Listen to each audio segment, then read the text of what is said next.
We'll have a word in my office later, Jonathan.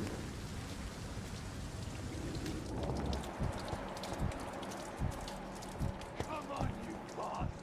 You can do better than that! Nah! It's my turn!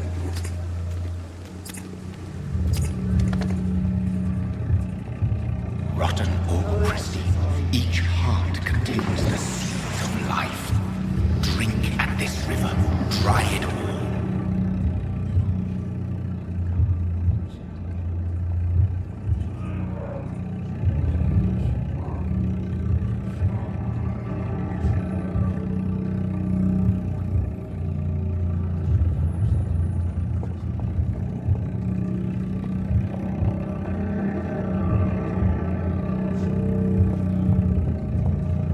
I cannot enter.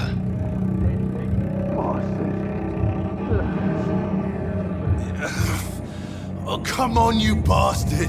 I won't bite! Sir, please. You've lost too much blood. Calm yourself. You think I didn't notice?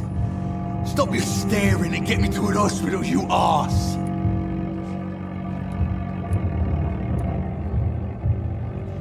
Insulting a good Samaritan. Not exactly the way to get rescued. Alright, sorry. I am in pain here. My guts are spilling out onto the street and you're yabbering on. Yes. That's a very nasty wound you've got there.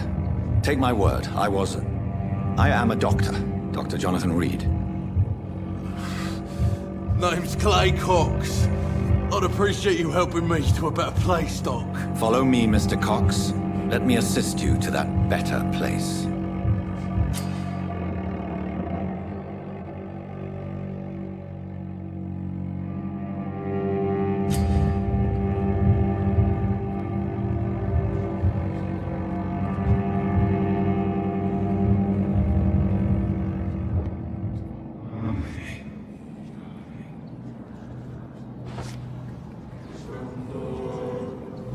Bring this fading light into the shadows. Dance with him the dance of life and death.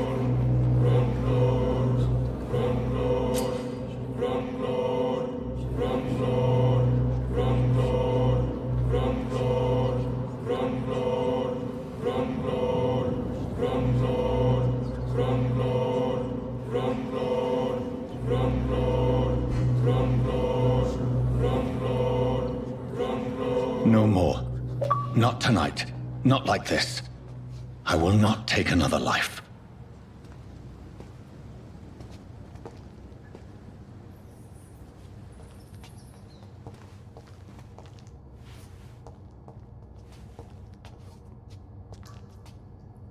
Whoa, I feel giddy. Did I black out?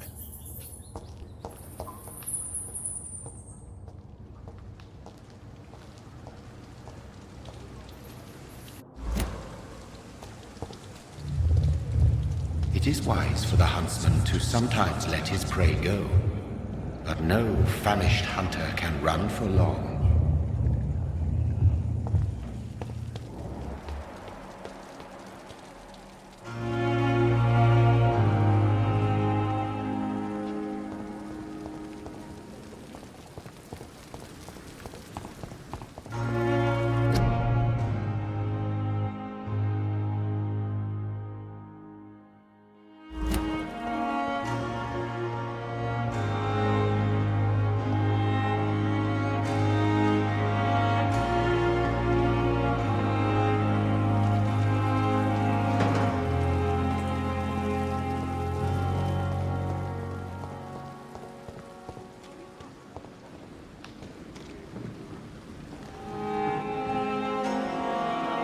Good evening, nurse.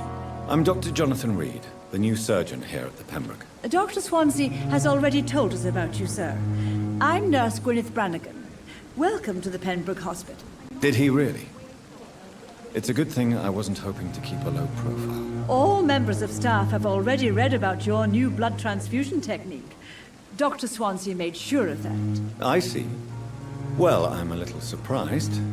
But I suppose I'll just have to deal with this unexpected notoriety. You must know, blood transfusions are Dr. Swansea's primary subject of research. He is convinced it is the future.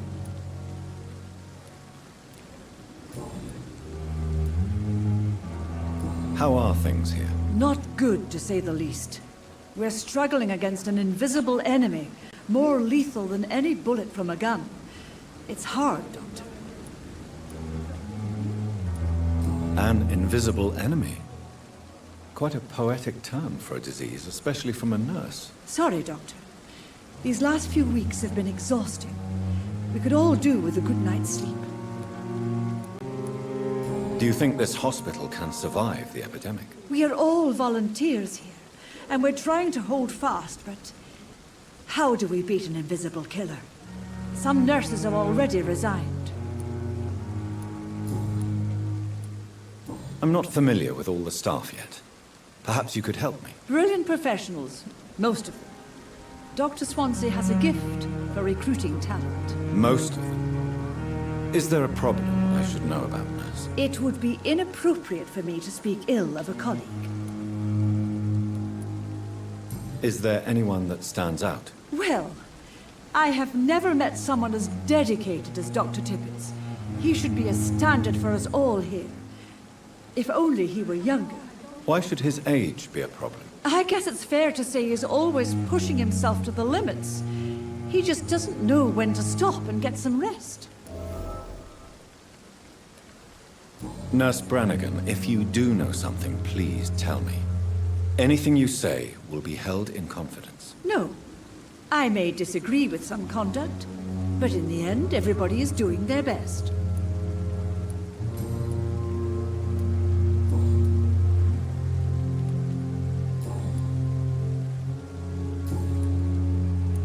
Goodbye, nurse. Call me if you need assistance. Hurry now, Doctor. It's freezing here. Good evening, sir. So it is true. The famous Dr. Reed has joined us.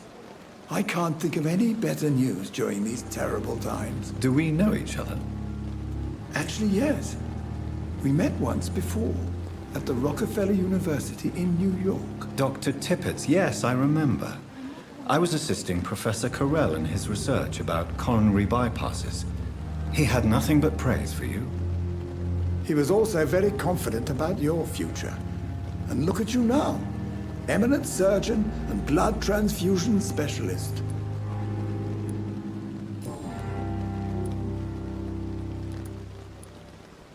What can you tell me about the staff in the hospital? Some are really good, and others are not so good.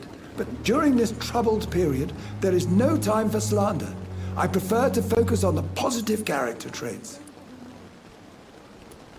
Tell me more about cherished people, then. Nurse Brannigan is a pearl. She is the most helpful and dedicated nurse I've ever worked with. A clever and cheerful woman. You really seem to admire her skills. I'll go even further. If she was a man, she would be a damn fine practitioner. Any opinion about the management? I don't always agree with Dr. Swansea's reserve, but I must admit he does all he can to keep this facility running during this crisis. Ah, yes, the burden of command. I was fed up with this concept while serving as a medical officer. Don't get me wrong. Swansea's a good administrator. I just wish he would get out of his office now and again.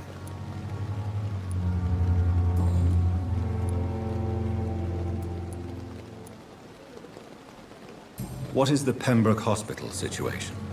And please, speak freely. This hospital is not exactly the best of London. I'm sure you are used to working in a better environment.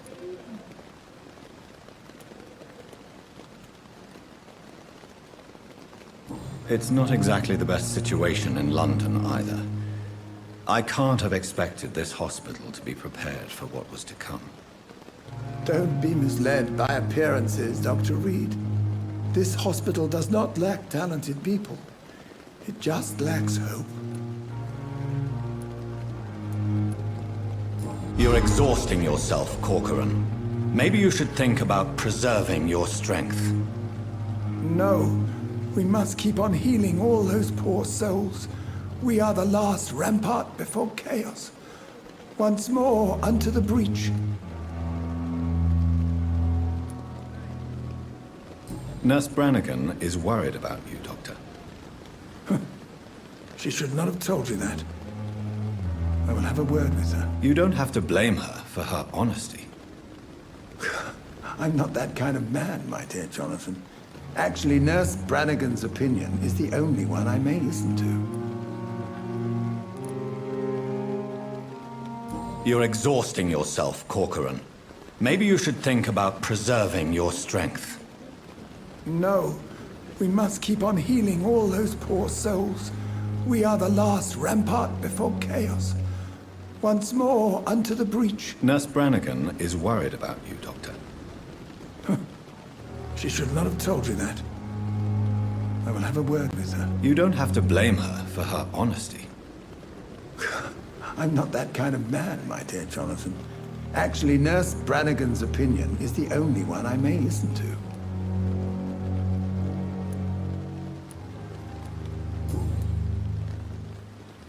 Goodbye, Dr. Tippett.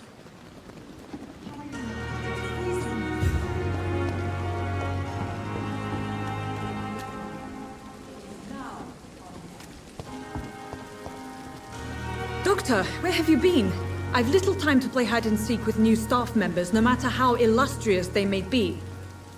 I found a wounded man by the docks. He answers to the name of Clay Cox. He requires urgent medical attention.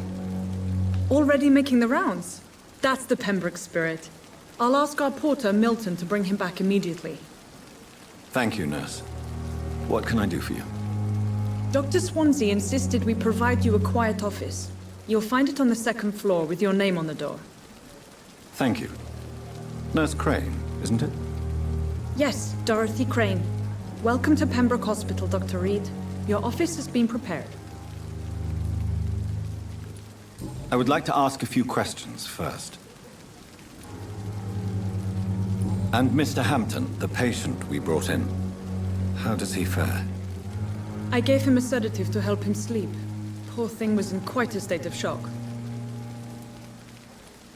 What kind of man is Dr. Swansea?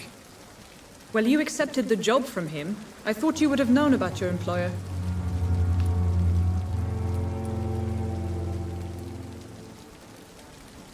Apologies, I've only just met him the once.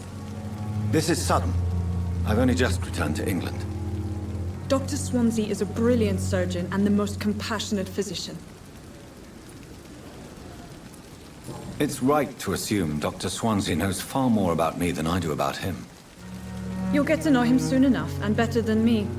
The administrator has better things to do than mix with us.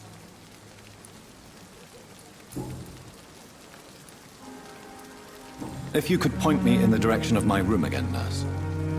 Second floor of the hospital, left after the stairs. It's the last vacant office at the end of the corridor. Thank you, Nurse Crane.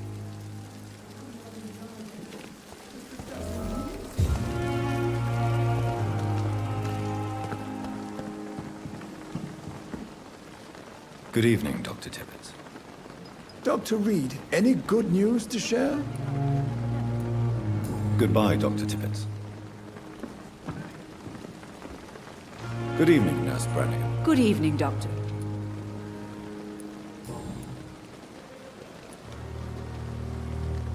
Why does Dr. Tippett claim you're the main reason he keeps working, despite his fatigue? If it wasn't for him, I probably would have left the Pembroke years ago. Dr. Tippett does not think of you as just a nurse anymore, does he? If you're suggesting he's not taking my gender into consideration when it comes to medical practice and knowledge, I really hope he doesn't.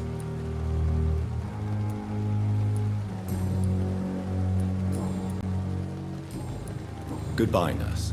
Call me if you need assistance.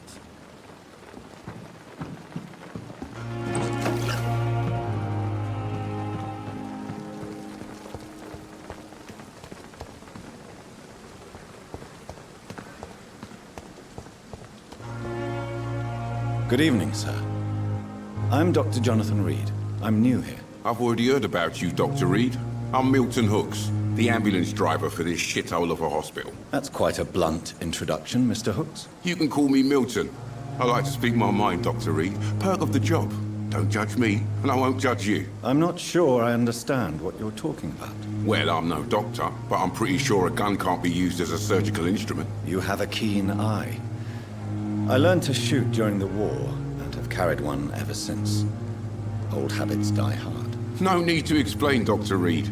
And if you ever need a better gun, remember, I may have something for you.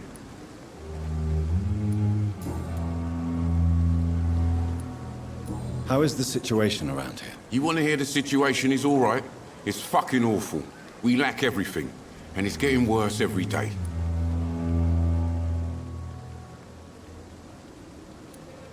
Are you really smuggling weapons through the hospital? And why not?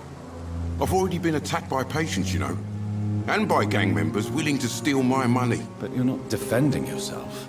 You're selling guns to civilians. You keep people alive your own way, Doctor. I offer them another way to protect their health. So what do you do exactly in this hospital? Apart from smuggling guns, I mean. I've been an ambulance driver since... too long, I guess. I bring sick people here night and day. It's a dirty job, but I get it done. Most of the time.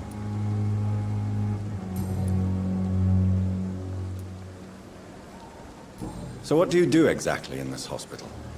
Apart from smuggling guns, I mean. I've been an ambulance driver since... too long, I guess. I bring sick people here night and day. It's a dirty job, but I get it done. Most of the time. Since you're on the front line, how is the sanitary situation in this vicinity? It's a complete disaster.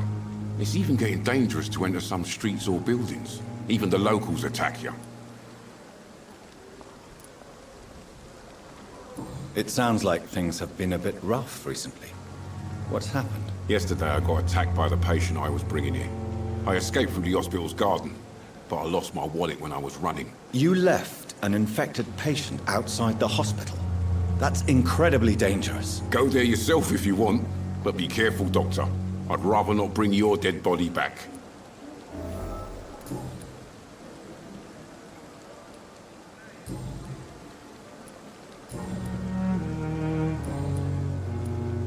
I'd like to see your goods. Wise choice, Dr. Reed. A reliable gun is what everybody needs these days.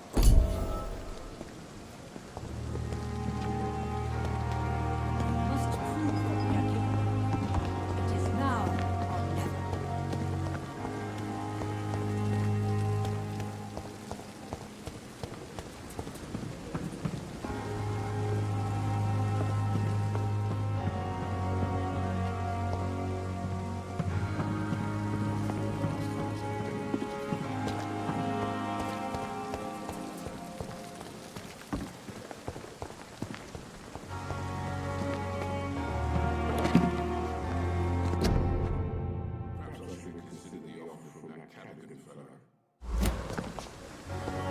Dr. Swansea is right.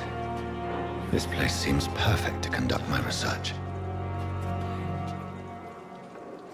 Good evening, miss. I'm Dr. Reed, the new surgeon at the Pembroke Hospital. And who are you? Your name has no meaning to me, mortal. You're nothing but dust blown by the winds of eternity. I beg your pardon? What are you begging for, mortal? My clemency? Well, tonight maybe I'm inclined to mercy. You'll never forget the night you met Thelma Howcroft. You keep calling me mortal. Why is that? And if I'm mortal, what are you? Well, Dr. Reed, if you must know, I'm a vampire.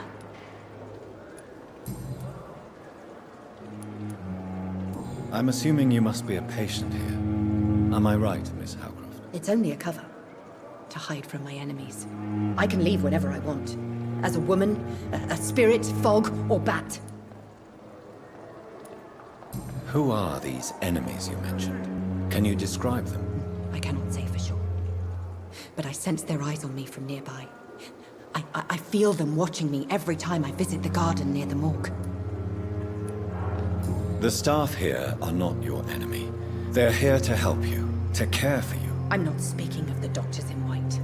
I'm speaking of the men and women who hunt me, For I am a vampire. I see. Don't worry. These people will not find you here. I'll personally make sure they leave you alone. Thank you, mortal, but do not interfere with them, for you are no match for those that hunt me.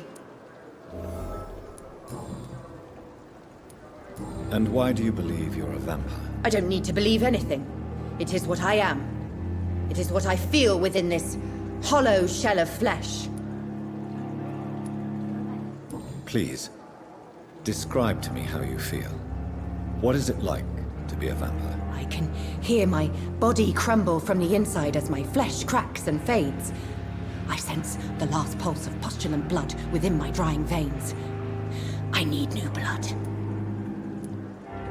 I see. Have you ever heard of Cotard's syndrome, Miss Hercroft? Never. It's a mental illness discovered by a French neurologist named Jules Cotard. The affected patients are delusional. They believe that they are putrefying, that they are dead, a ghost or a ghoul, or in your case, a vampire. Delusional, you say? Oh, sad and petty mortal. You can't even begin to understand the concept of immortality. And you think it is I who am delusional.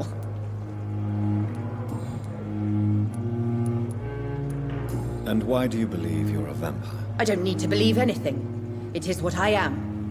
It is what I feel within this hollow shell of flesh.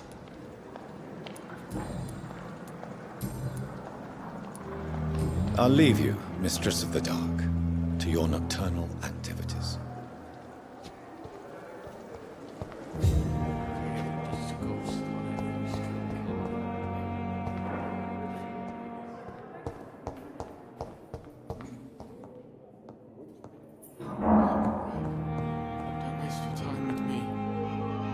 What can I do for you, Doctor? Thank you, Nurse Crane. Nice, sweet girl. Reads me like a book. Good evening. I'm Dr. Reed.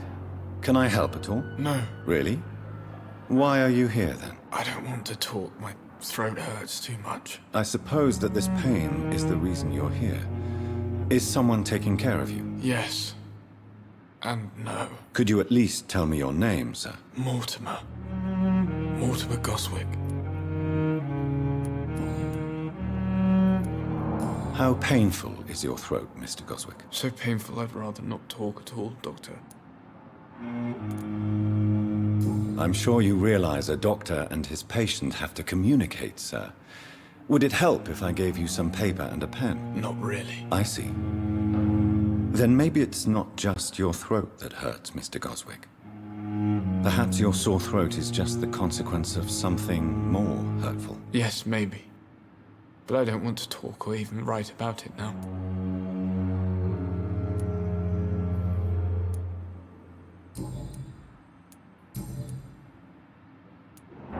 Tell me about yourself, Mr. Goswick. I don't want to talk, Doctor.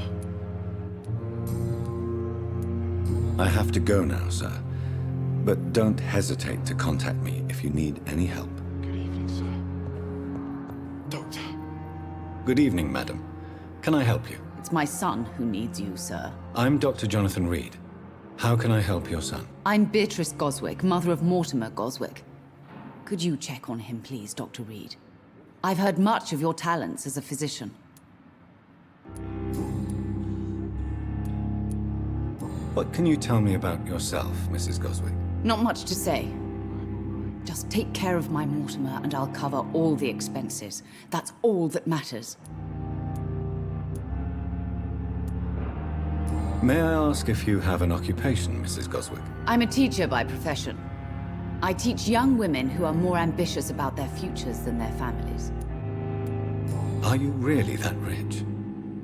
Most of the patients here are of a more humble origin, if I may say so. Yes, thanks to my husband. May he rest in peace.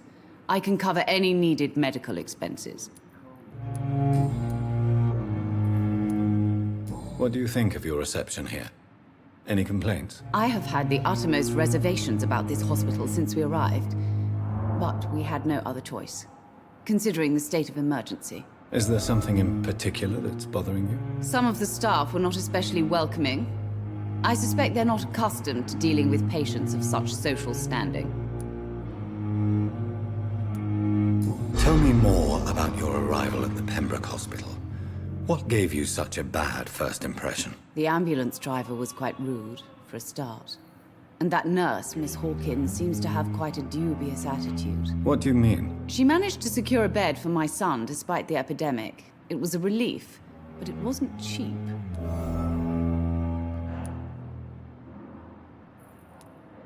She charged you for a bed? Yes, and I paid without question, considering the urgency of the situation. I share your concern, Mrs. Goswick. Be sure that I'll talk to the people involved. I don't expect compensation, Dr. Reed. But I'm aware such behavior would not be tolerated in other hospitals. Don't waste your time with me.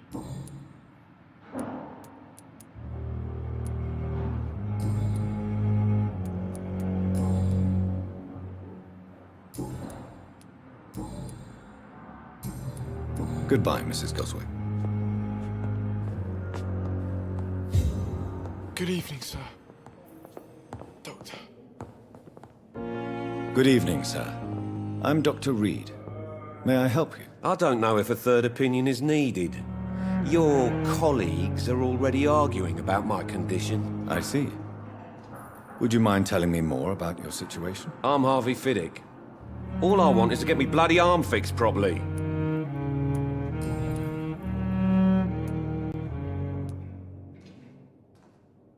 Tell me about the doctors who are arguing about your case. Strickland and Aykroyd. They both want the best for me, but there's a lot of pride there. Doctors are no different from carpenters, it seems. What do you mean? I often had professional arguments with rivals on a building site. Difference is, I disagreed about wooden nails, not flesh and bones. Tell me about yourself, Mr. Fiddick. I'm just a regular guy waiting to get his arm fixed, so I can return to work and to my family. I was more curious about what you were doing before being hospitalized. I'm a carpenter, and a good one too. But that means I need both arms to feed my family, Dr. Reed. Are you satisfied with your treatment here? Well, it's clear that I've chosen a bad time to be injured. Forgive my bluntness, but you seem overwhelmed by cases of the flu. I won't lie to you about it. I'm afraid we are. Are you sure you don't want to operate yourself, Dr. Reed? I have the feeling you're very capable. And your colleagues seem to think so too. In other circumstances, you would be right. But for now, I don't think I can take on the responsibility. My apologies.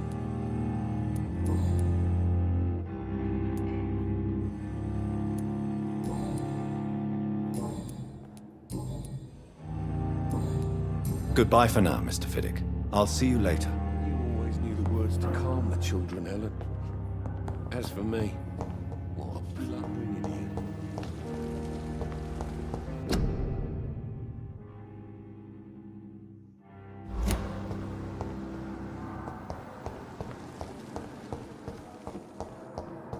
My sweet girl.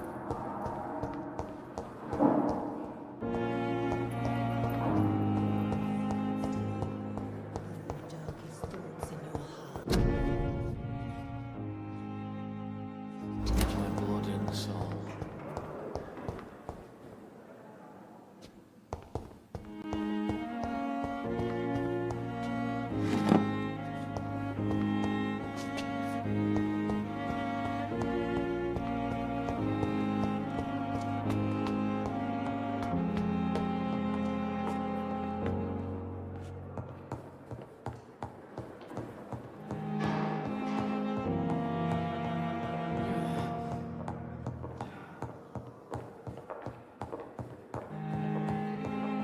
Not now!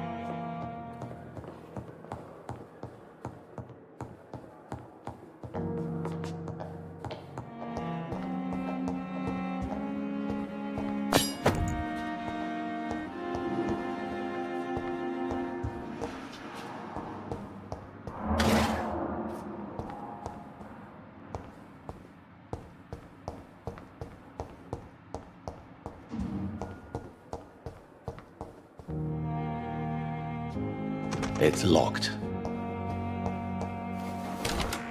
This must be the place. It's definitely away from prying eyes. Relegated to the shadows. A kingdom of my own. At least I won't be sleeping in a coffin.